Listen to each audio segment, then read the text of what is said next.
Imperio mongol. Luego de la muerte de Genghis Khan, el Imperio mongol, bajo el liderazgo de Genghis Khan, fue una de las entidades imperiales más grandes de la historia, pero continuó después de su tiempo con sus sucesores y descendientes. Tras la muerte de Genghis Khan en 1227, el imperio pasó a manos de sus hijos y nietos, quienes continuaron expandiendo su alcance. Ojedei, el tercer hijo de Genghis Khan, sucedió a su padre como Gran Khan. Durante su reinado, el imperio mongol siguió expandiéndose en múltiples direcciones, incluyendo la conquista de la mayor parte de la dinastía Jin en China y la incursión en Europa Central. Fue un periodo de consolidación y continuación de la política de su padre. Ojedei continuó la conquista de China que había comenzado su padre. Las dinastías Jin y Xia Occidental fueron derrocadas, y se consolidó el control mongol en el norte de China. Se expandió en Asia Central,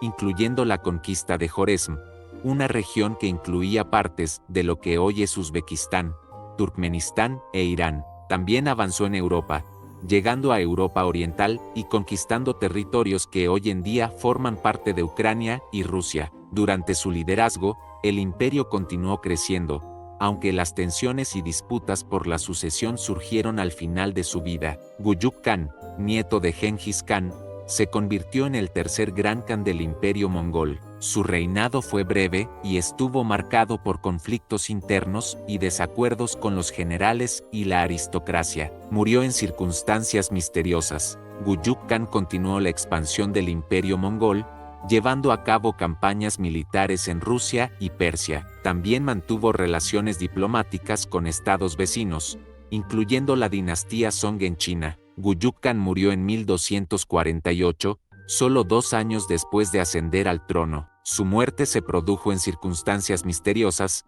y se especula que podría haber sido envenenado. Tras su muerte, se desató una lucha por la sucesión. Möngke Khan, hijo de Tolu y hijo de Genghis Khan, ascendió al trono como Gran Khan. Durante su reinado, el imperio mongol continuó expandiéndose en Asia y Europa, con campañas en el Cáucaso y Polonia. También envió expediciones a Oriente Medio y Persia. Durante su reinado, el imperio mongol alcanzó su máxima expansión territorial. Continuó la conquista de China y supervisó la finalización de la derrota de la dinastía Song del Sur en 1279, unificando el país bajo el control mongol y estableciendo la dinastía Yuan. Expandió el imperio en Asia Central y Persia, consolidando el control en estas regiones. Lideró campañas en Europa Central, avanzando en áreas que hoy son Ucrania y Polonia. El reinado de Möngke Khan marcó un punto culminante en la expansión territorial del imperio mongol y fue un período de consolidación y administración. Sin embargo, su muerte sin un heredero designado claramente desencadenó una serie de conflictos internos entre sus hermanos y descendientes, lo que llevó a una posterior fragmentación del imperio en kanatos más pequeños. Kublai Khan y el fin del imperio mongol. Kublai Khan, nieto de Genghis Khan, es conocido por fundar la dinastía Yuan en China. Bajo su gobierno, el imperio mongol alcanzó su máxima expansión territorial, incluyendo China, Mongolia, partes de Rusia, Asia Central y el Tíbet.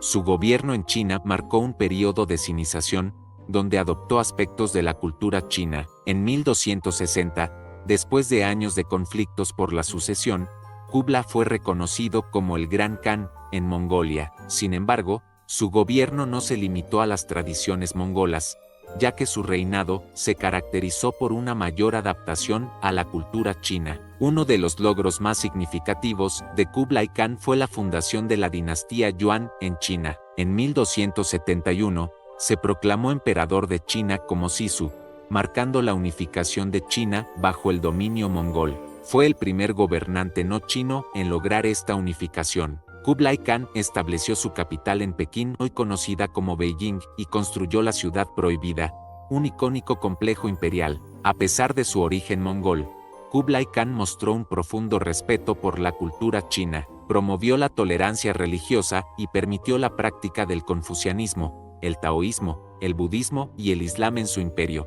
También adoptó elementos de la administración china y estableció una burocracia imperial basada en el sistema de exámenes civiles. Kublai Khan continuó la expansión del imperio mongol, llevando a cabo campañas militares en el sur de China, Vietnam, Birmania y Java. También envió exploradores, como Marco Polo, para establecer contactos comerciales y diplomáticos con otros estados y culturas. El imperio que Kublai Khan había heredado y ampliado fue un hito en la historia de Eurasia, ya que abarcó una vasta extensión geográfica y fomentó el intercambio cultural y comercial a lo largo de la Ruta de la Seda. Kublai Khan murió en 1294. Su imperio se mantuvo unificado en Asia Oriental, pero comenzó a fragmentarse en otras regiones. Los kanatos mongoles independientes surgieron en Asia Central y Occidental. Kublai Khan es recordado como un líder influyente que unificó China bajo la dominación mongol y como un patrocinador de la cultura y la religión.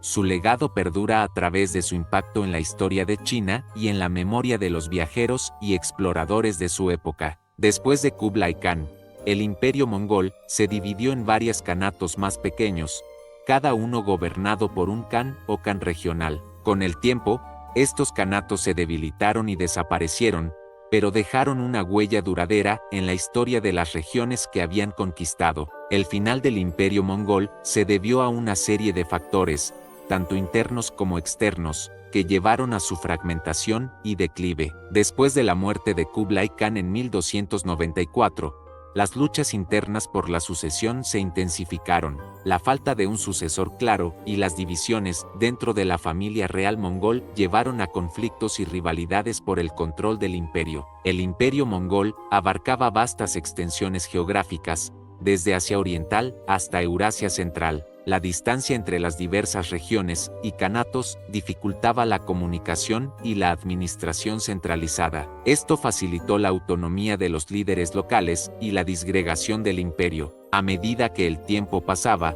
los kanatos individuales desarrollaron identidades y culturas regionales propias, lo que contribuyó a la disolución del sentido de unidad mongola. La lealtad a la figura central del Gran Khan disminuyó. El imperio experimentó cambios sociales y económicos a medida que se adaptaba a diferentes entornos culturales y geográficos. Estos cambios llevaron a la evolución de las sociedades y economías locales, lo que a su vez contribuyó a la fragmentación del imperio. En resumen, el imperio mongol se dividió y se debilitó debido a luchas internas, presiones externas, distancias geográficas, pérdida de una identidad común y cambios económicos y sociales. El imperio mongol, que una vez fue el imperio más grande de la historia, finalmente se desintegró en múltiples estados independientes en el siglo XIV.